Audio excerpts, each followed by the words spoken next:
Joining us tonight is Presidential Envoy for Arms Control, Ambassador Marshall Billingslea. Ambassador, it is great to have you with us, and these are perilous times, and your efforts and those of others in the administration to come to some sort of an agreement on limitation of particularly nuclear weapons and delivery systems among the United States, China, and Russia are critically important. I want to begin by asking you how confident you are right now of what can be achieved. Well, it's great to be with you, Lou, and thanks for giving me a chance to talk with you about the vision that President Trump has laid out for the future of nuclear arms control.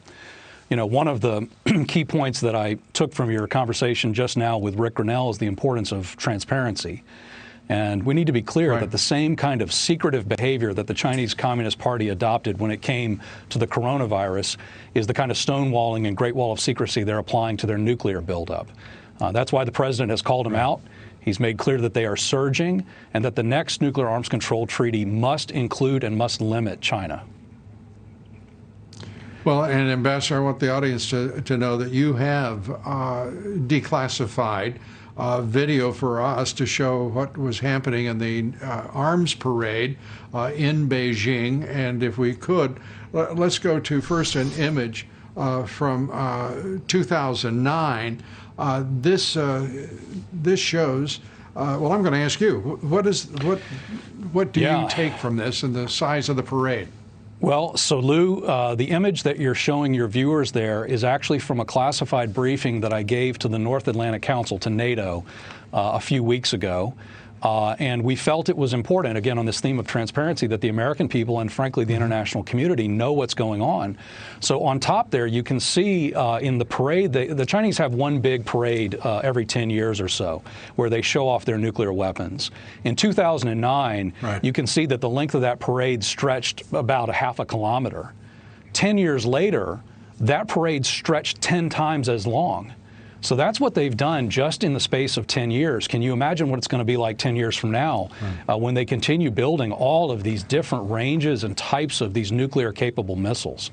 It's very, very concerning, and the American people need to know that the president is looking out for them, and he's going to protect us through a variety of mechanisms, both improving our nuclear deterrent, bringing online new capabilities that no other nation has, but also in driving arms control to try to limit and avoid an unnecessary and costly three-way nuclear arms race.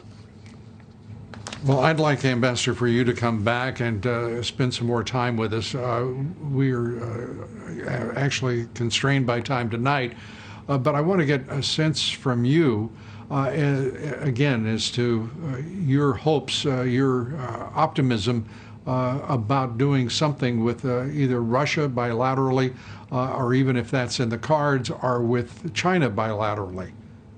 So that's a great question. The bottom line is the ball is now in Russia's court.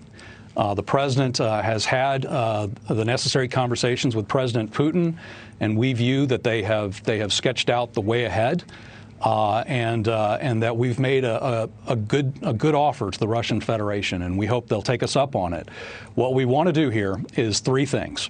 We want to make sure that the next agreement we negotiate, and we'll start with the Russians first, and we'll include the Chinese in due course, but it's got to cover all nuclear weapons. We can't have the Russians building all of these tactical nuclear weapons outside of any treaty focused on NATO. And, of course, China is not involved in any of these arms control agreements. So that's thing number two. The architecture we lay out has got to include China. And then thing number three is we've got to fix the really dangerous deficiencies contained in the Obama-Biden New START treaty, big deficiencies in terms of verification and transparency measures. So that's the proposal we've laid out, and we're hopeful that Moscow will take us up on it. Well, Ambassador, we appreciate you being with us in a very instructive discussion. We appreciate it. Come back soon. Ambassador Marshall Billingslea.